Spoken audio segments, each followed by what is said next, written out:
back to infect the airwaves with our unique blend of fantasy baseball enlightenment on RotoRob Fantasy Baseball Weekly Podcast, heard every Thursday evening at 9 p.m. EST on Blog Talk Radio. We're into late April now, which means we're less than 7 weeks away from the 2015 MLB draft, and we will start to focus a little bit on that as we get near. This week, Barry Bonds' obstruction conviction has been overturned on appeal. Matt Harvey had to visit the doctor for a minor foot injury, but he's expected to make his next start, so no panic necessary. And Bernie Williams, who hasn't played in almost 9 years, finally made his retirement official. Well, duh.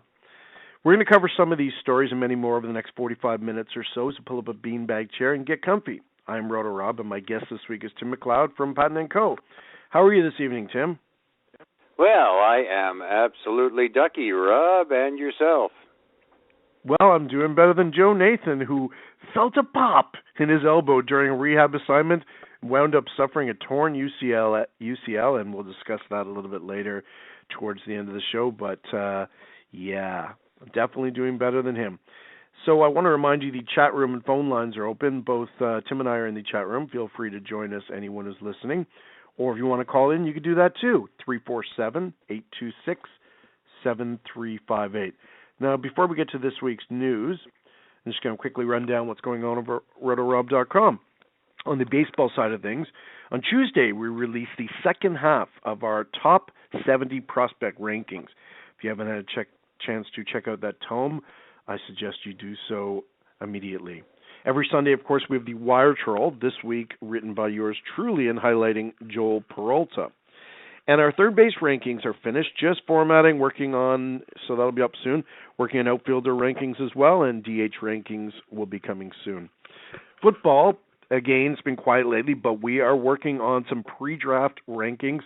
That is coming very soon. Hockey, now that the playoffs are underway, obviously things are quiet, but our Wire Troll All-Star team is ready and will be published shortly.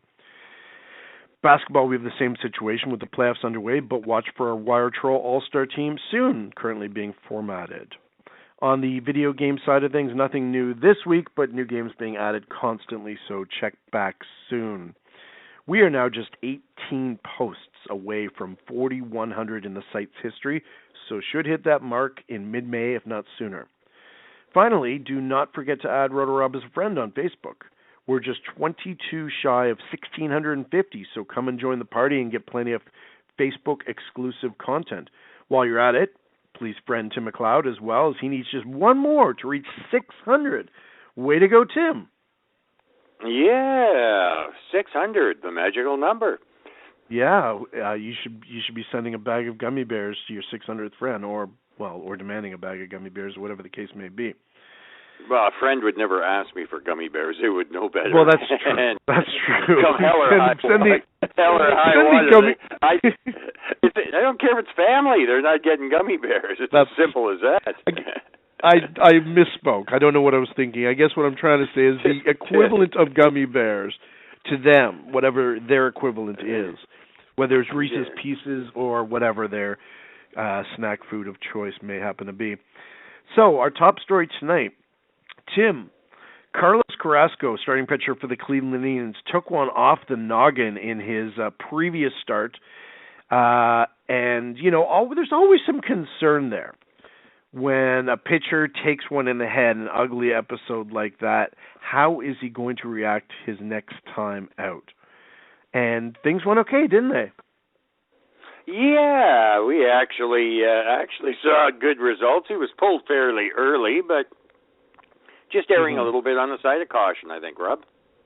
Yeah, well, there was some stiffness there, and it was a very cold night, and he was having a little bit of trouble warming up between innings.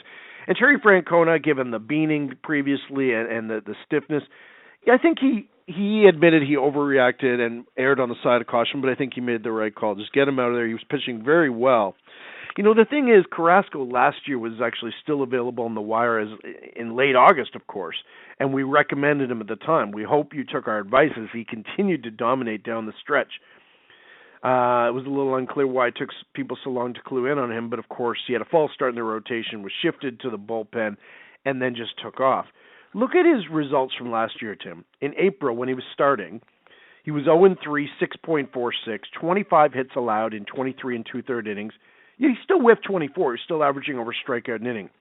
In May, of course, he was switched exclusively to the bullpen. 2.92 ERA, 10 strikeouts, and 12 and a third. In June, also used only out of the pen, went 1-0, 1.26, even earned a save, and struck out 16 and 14 and a third. July, still a reliever, 2 wins, 0.93 ERA, 2.06 batting average against in 9 and two-third innings. Now, midway through August, he was moved back into the rotation after a couple relief appearances, and all he does is go 3-0, 1.82 in 29 and two-third innings, give up just 19 hits, 4 walks against 29 strikeouts, 179 BAA, and then he finishes up in September with another 2 wins, 1.62 ERA, 44 and a third innings, 34 hits allowed, 54 strikeouts, and a 2.04 BAA. What exactly happened to Carlos Carrasco between April, when he was a starter, and August, when he was a starter, Tim? Well, rumor has it, and actually fact has it, he added a pitch, Rob, and that made all the difference in the world. One of the biggest reasons I can understand the reluctance of people to jump all over Carrasco is the fact that he's been touted and in and out of the rotation more times than Billy Hamilton has been caught stealing in the past year. Well, yeah, I mean, you're right. Obviously, it was a major breakthrough for a former top prospect who was really starting to look like he'd never achieve his potential there. But, I mean, look what he did last year. 40 games, and only 14 of them were starts, of course. He managed his first career shutout. He worked a career-high 134 innings, even though he only made 14 starts. That tells you something. Career-best 2.55 ERA. 140 strikeouts. That's 9.4 K per 9. First time ever he had a winning record. Even bagged his first career save, as I mentioned. 0.99 whip. Wow. Pretty impressive, eh? Well, yeah, he definitely was. And, you know, again, when you start looking to this spring and where he fell in drafts, there was still reluctance this spring. I know myself, having bought into Daniel Cabrera a few years ago, there's always a little hesitancy when you start looking at pitchers with a limited resume of success. Yeah, that's a very good point.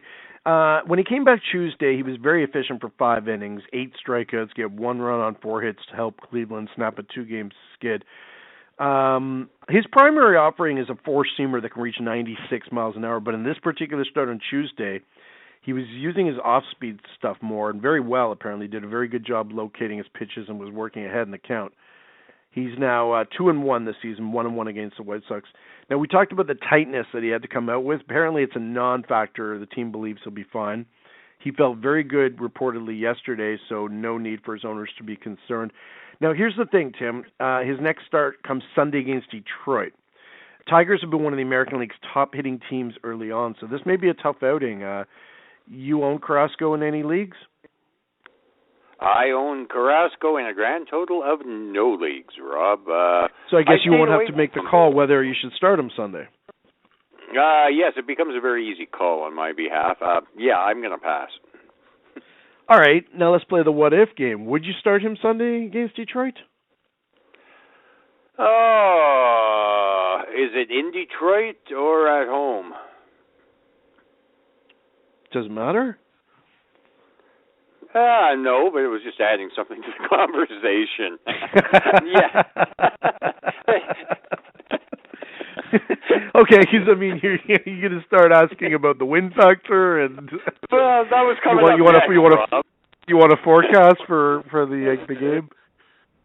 Well, you know, all I know is depending on the temperature. I would take a look, actually, at the weather. David Price just got absolutely hammered in his last outing. I'd probably roll him. I'd probably roll him out there. My philosophy early on with every and any pitcher is if you drafted him, you bought him, you own him, you obviously believe strongly enough in him to get him out there. Unless there's something, obviously, a trend that's developed, yeah, I'd roll him out there. But just be aware of the fact that Detroit does have a little bit of pop in that lineup. Yeah, they certainly do. We'll talk a bit more about Detroit later on when we go over today's games, but you brought up an interesting point about Carrasco heading into the season in so much as, the trepidation of the track record there. I mean, obviously the worry this year was that owners were going to overvalue what he did in a fairly small sample size. I mean, heading into 2014, he had pitched 238 and two-third career innings with an ERA of 5.29. So, anyone can, not anyone, but I mean, it's not overly, it's not overly rare to get hot for a stretch of a couple months, right? But how much of that is real? What was your thoughts on that heading into the season, just in terms of, Carrasco, real or illusion? I really wasn't. I was sitting on the fence, and when it came to drafts, he just didn't fall into a range that I really liked.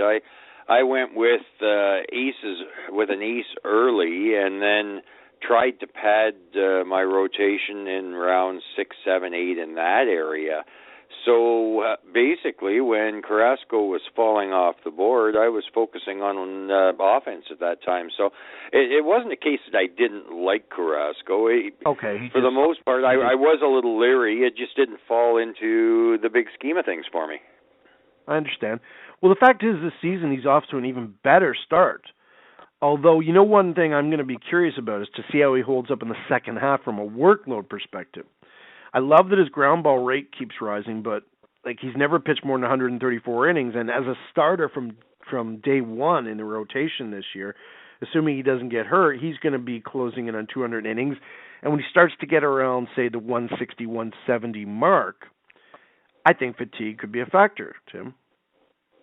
Well, yeah, it's we're going to be heading into uncharted waters, so definitely, the tribe is going to need him healthy, and they're going to need solid production down the stretch if they're going to make a playoff bid this year.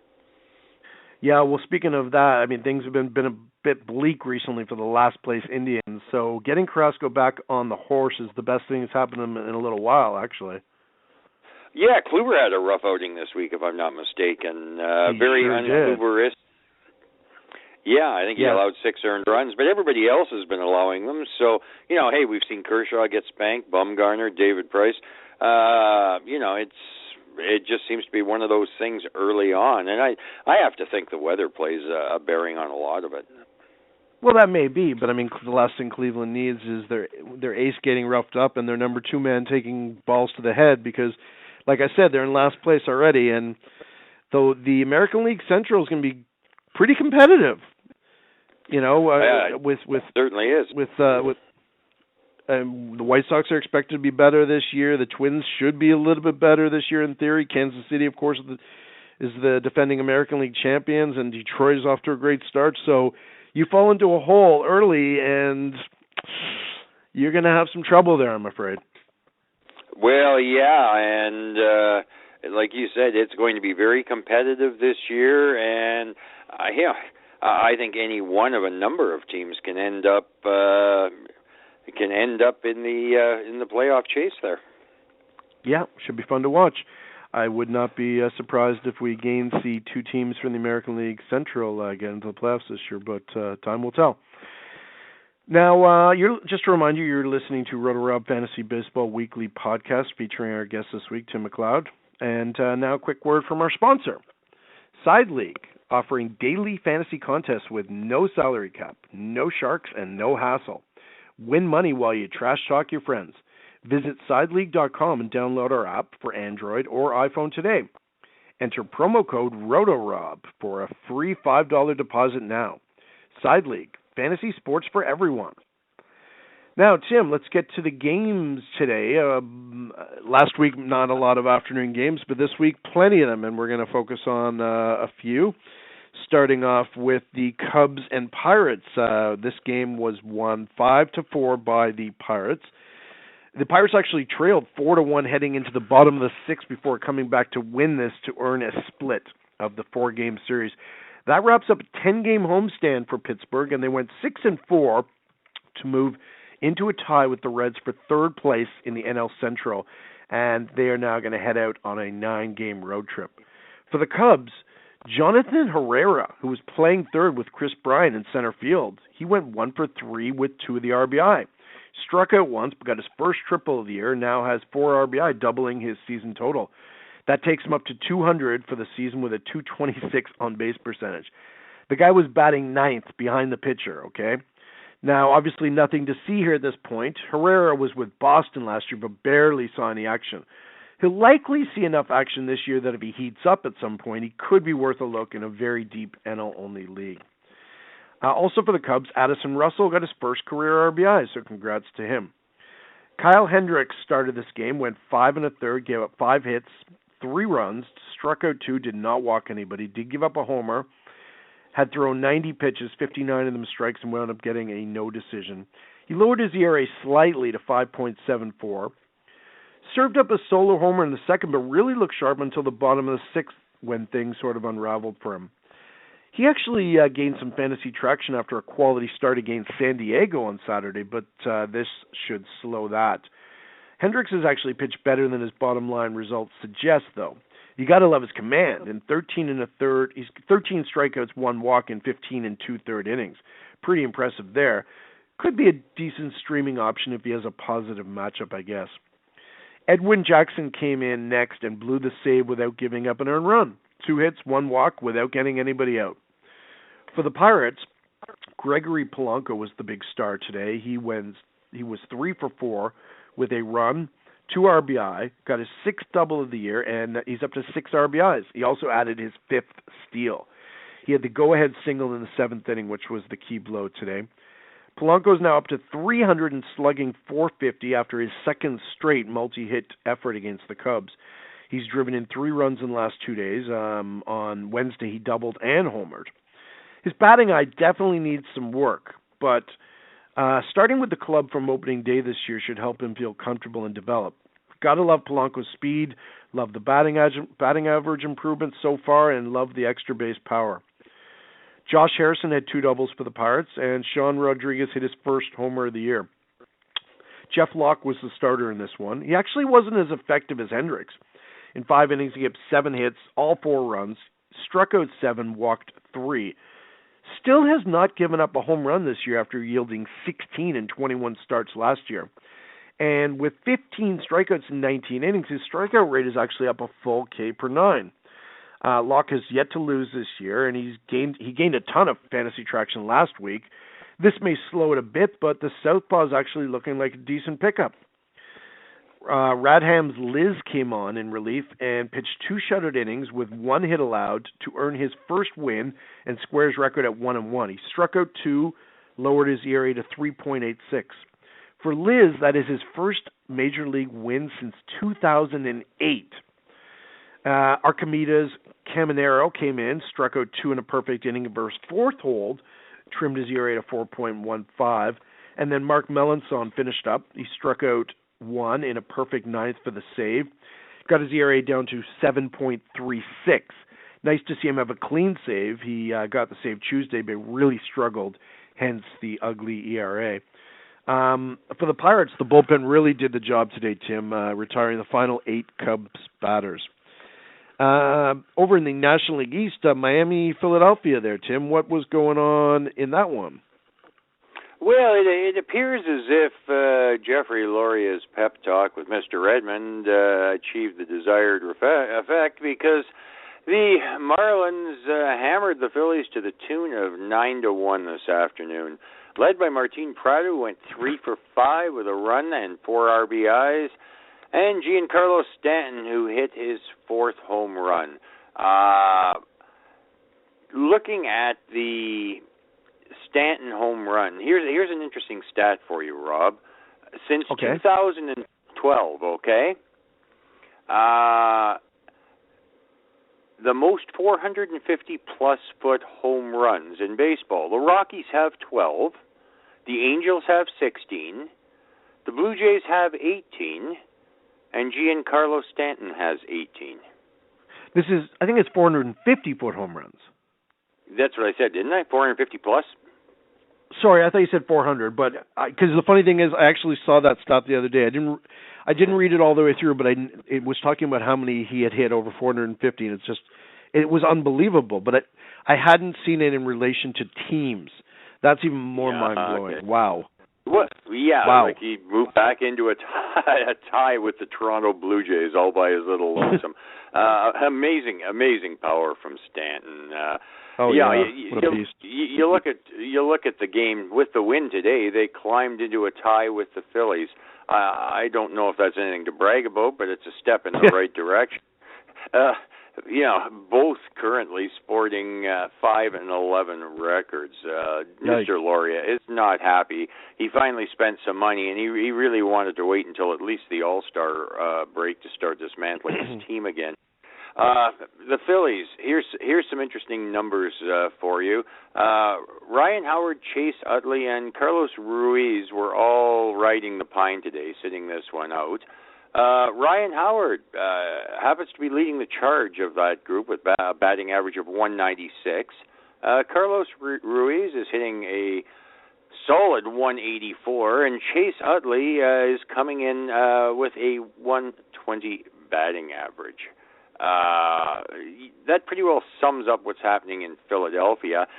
Former Jays pitcher Dustin McGowan took the loss today, lasting 3 1/3, giving up 4 earned runs, and a combination of bullpen help contributed to the rest. So hopefully for Mr. Redmond, this is something the Marlins can build on, or else he could find himself with his walking papers.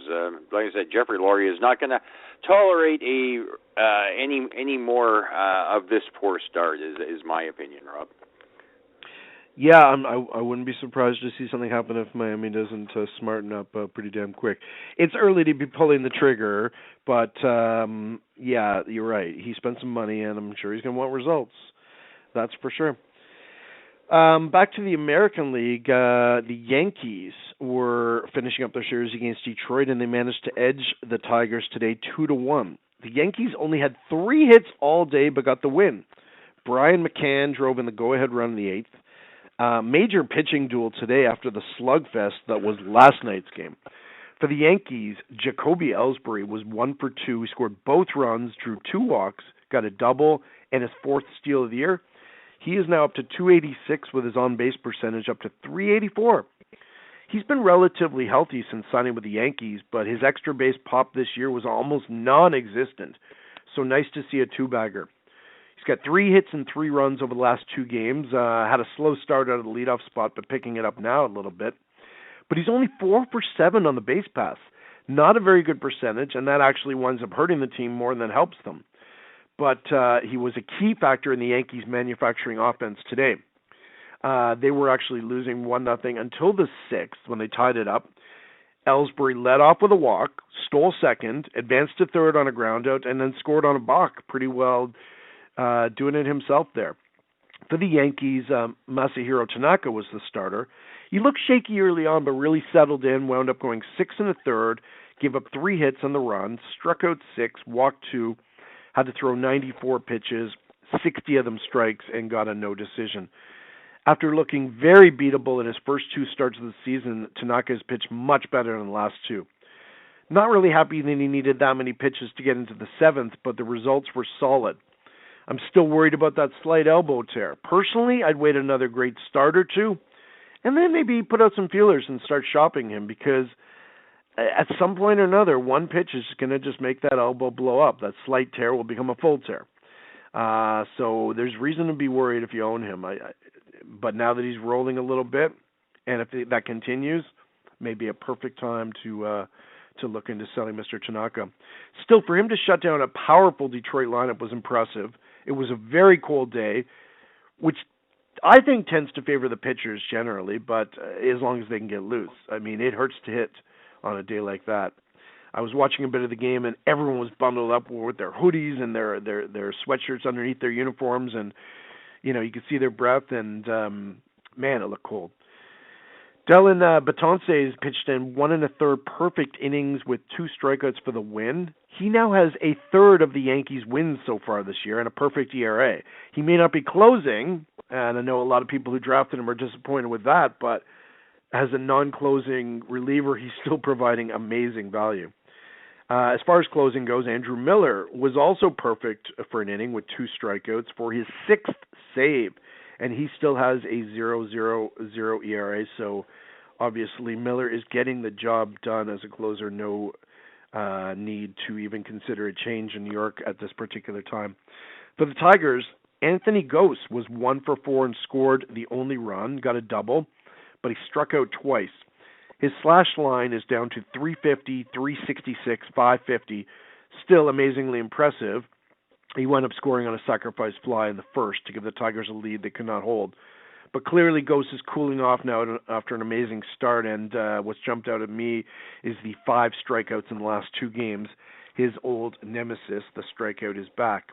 Still a very productive start for Gose through 10 games and 40 at-bats. He's driven in 5 runs out of the leadoff spot, but 15 strikeouts.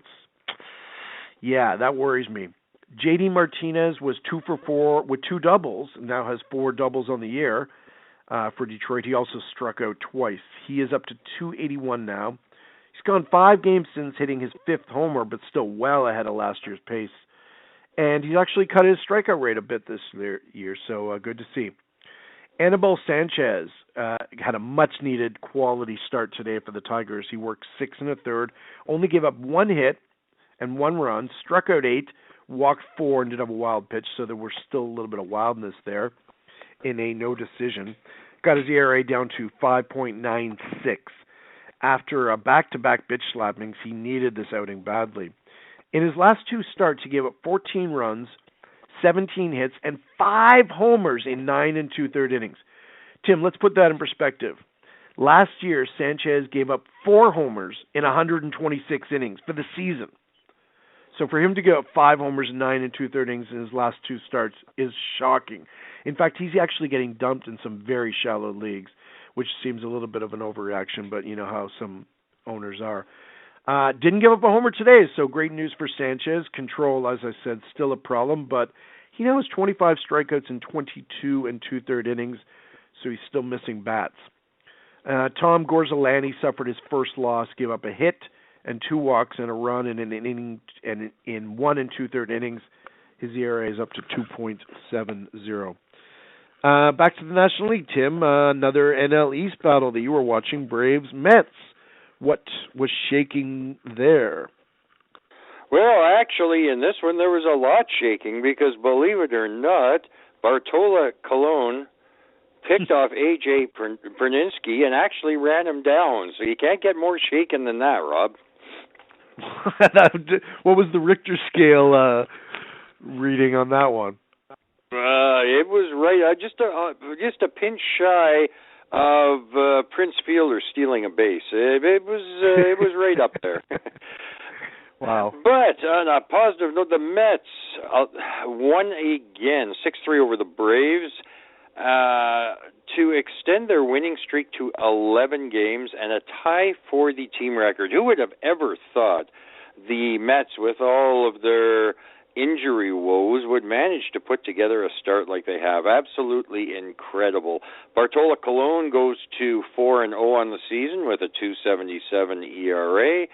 The big hero today offensively was Daniel Murphy, 2 for 3 with 4 RBIs. Looking at the Braves, off to a great start considering they're in a rebuilding year. My big concern right now when I look at Atlanta is what is up with Julio Teheran. He's definitely not looking like the Julio Teheran of past. With today's start, he went 4 1/3, allowed 3 hits and 5 walks. In his last outing, he allowed 4 home runs against the Jays. He's now sporting a 4.64 ERA and definitely leaving his fantasy owners a tad disappointed. Closing out today's game, another surprise.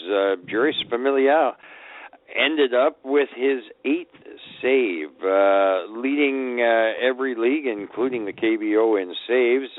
He wasn't even part of the equation heading into the regular season, but a combination of a drug suspension and injury to Henry Mejia, Bobby Parnell's fighting his way back, he's moved into the role and has been absolutely dominant. So, hey, 2 thumbs up to the New York Mets as they now move into a record of 13-3. Unbelievable, Rob.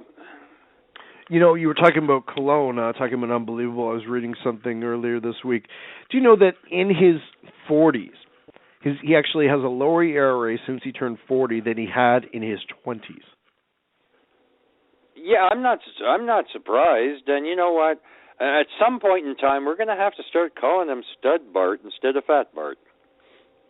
Well, it's amazing what stem cell therapy will do. I mean, obviously, he's like, I don't know whether he actually has head frozen or what, cryogenics or, I mean, clearly, you know, there's something going on there that it's miraculous. What well, he has yeah, I know. To do. And you should know, Rob. Just look what it's done for me. I couldn't write before that. A couple quick hits here before we go off the air. As I mentioned, Joe Nathan felt a pop in his elbow during a rehab appearance. Done for the season with a torn UCL. He needs Tommy John surgery. He's 40 now. Is this the end of the line for Nathan? He says he wants to continue his career, but let's get real. At this point, he won't be back until around mid-season 2016. Making a comeback like that at age 41? Tim, I don't know, man. Yeah, you know what, we've watched over the past several years the deterioration in skills, and you know, hey, all the more power to Joe Nathan. He battled right down to that last pitch, but I think it's about time that he called it a day. He's had a great career, and at this stage of the game, at the age of 40, to be able to go through the therapy, the rehab, to get back into the game is no small feat. And at his age, I think it's time that he gave that arm a rest, Rob. Yeah, I'm wondering if in a few weeks he'll have a change of tune. I mean, you know, his initial reaction, and I get that from a competitive standpoint, is I'm going to get back. I want to go out on my terms. Top athletes always want to go on their terms, but when reality sinks in, you know, and he starts his rehab after the operation, you know, in a couple months, he may be singing a different tune. We shall see. Washington, yes. A trade this week, an early season trade, very rare, but Washington traded lefty reliever Xavier Cedeno to the Dodgers for cash. This is a 28-year-old southpaw from Puerto Rico. He's got major league experience, pitched over 75 games with Houston and Washington. 5.24 career ERA, but pitched better than that, 4.30 FIP in 55 innings. Lefty specialist, obviously. 8.8 K per 9, 3.9 walks per 9, and reportedly he's going to be added to the active roster for the Dodgers there, Tim.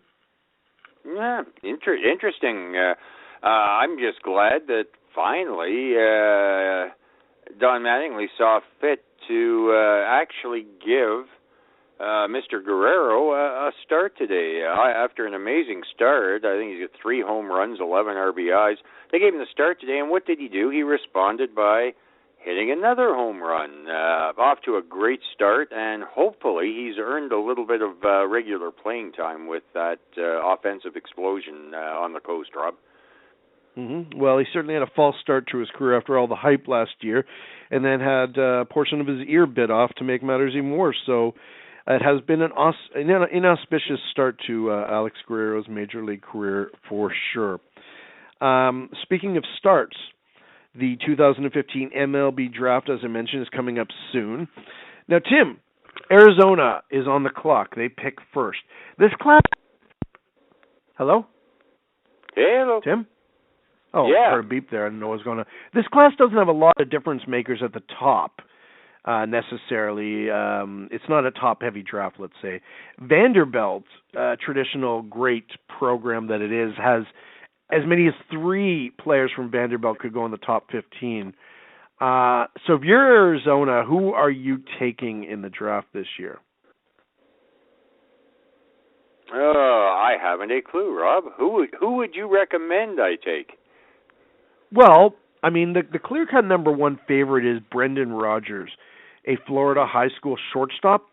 he's not a sexy star like the way Bryce Harper was, players like that, or Upton, everyone was crowing about them in advance.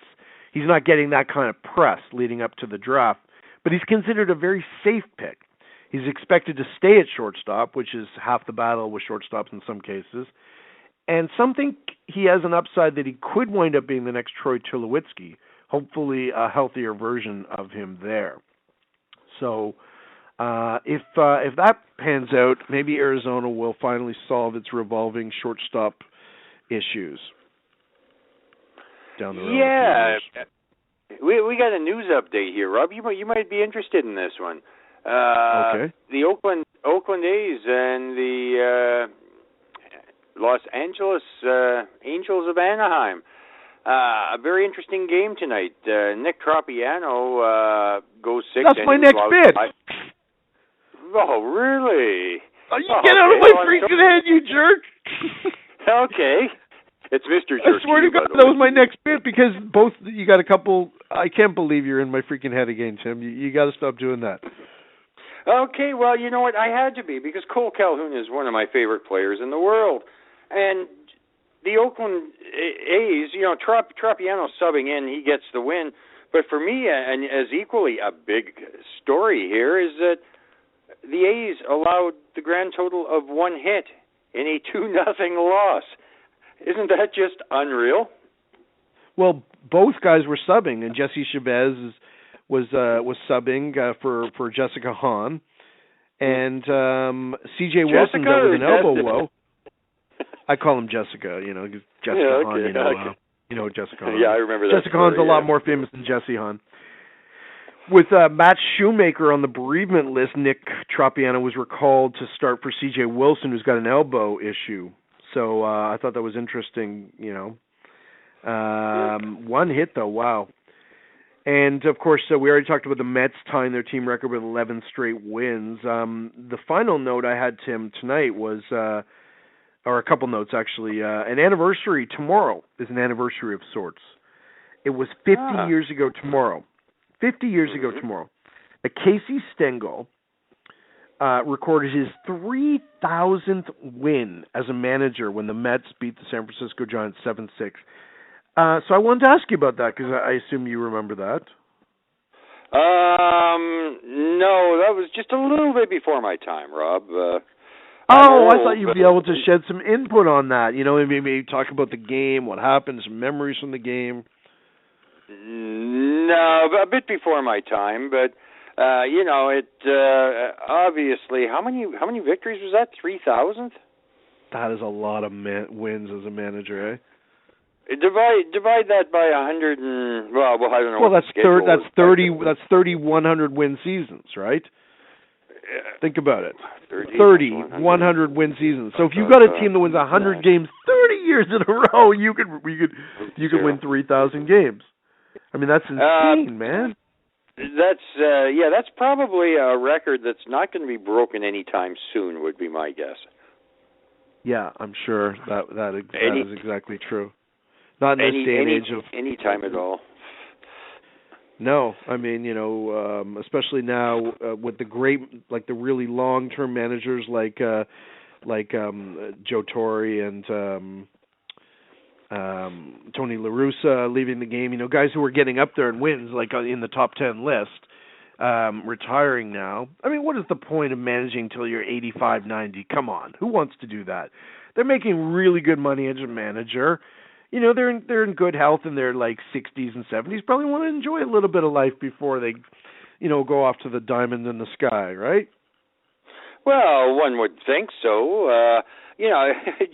Just looking at an average run-of-the-mill team, okay, or a good team, you're looking at 90 wins. So you're looking at 35, 40 season. You start managing when you're 30 years old. You're into your 70s. That just isn't going to happen anymore.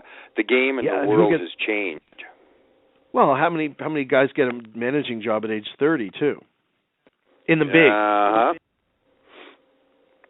That's rare. Yeah. Really rare. You've seen general managers that young, lots of them, but not a field manager. That's for sure. Yeah, I mean, the Baltimore Orioles are making a game out of things in Toronto.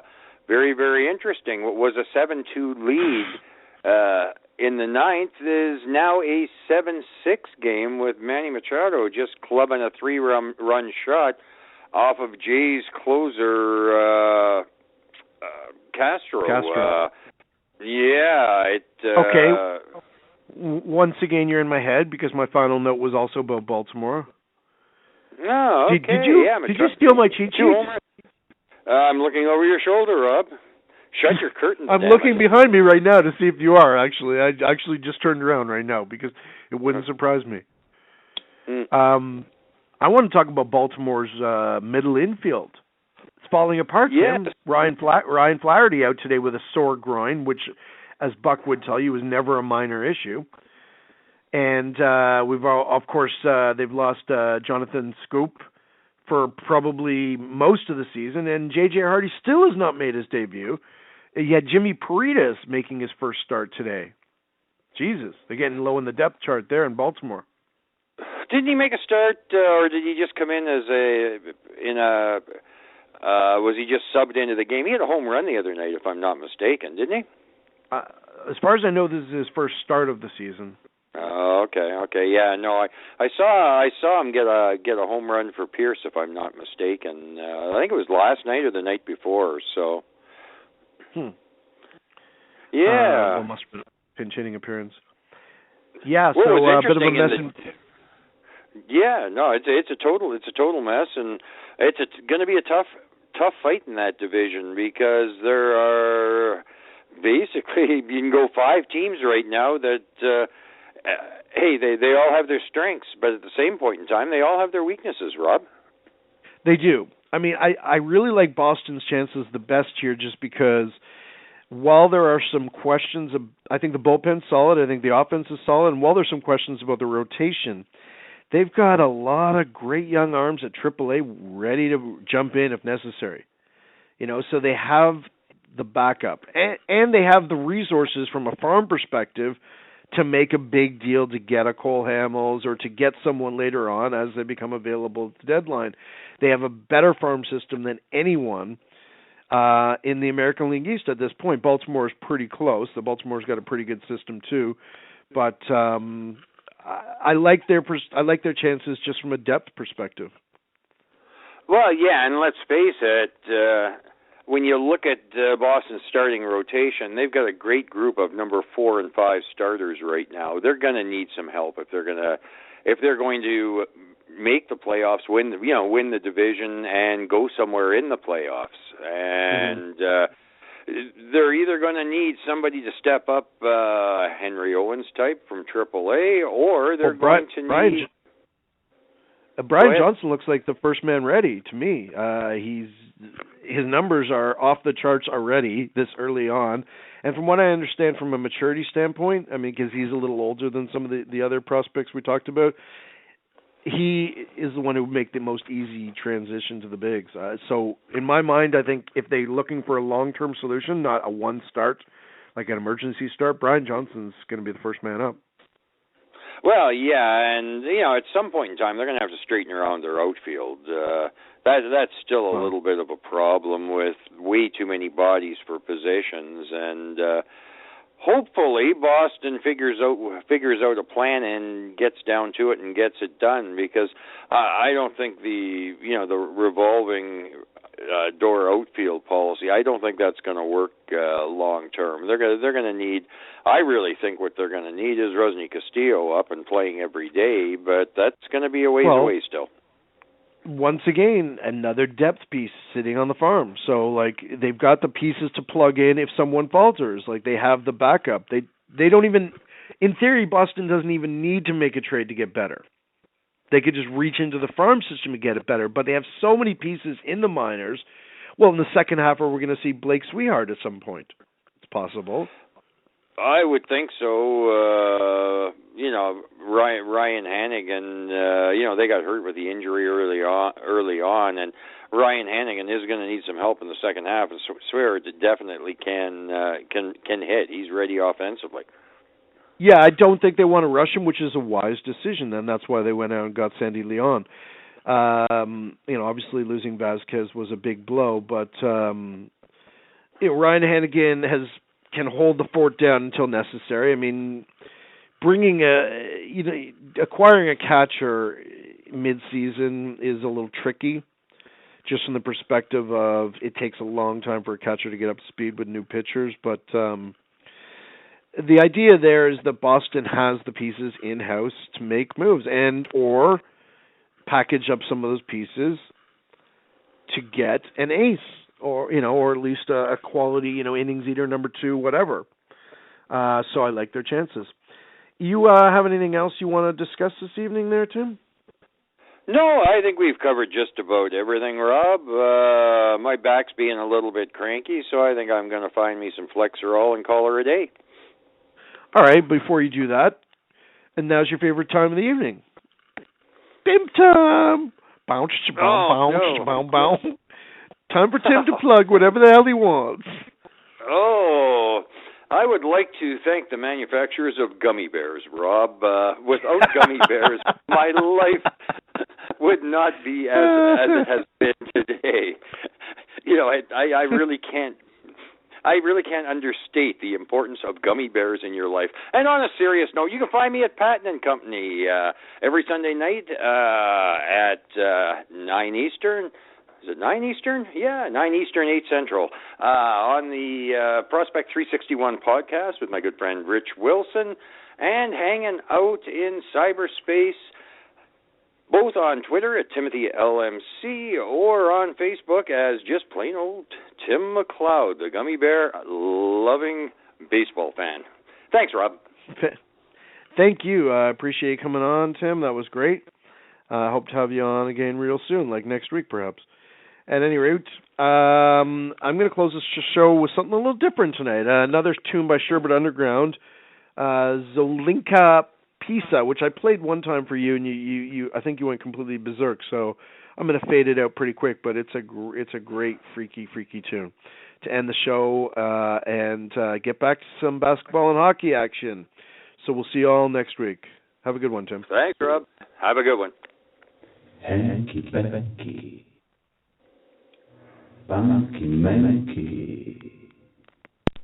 Hanky Panky.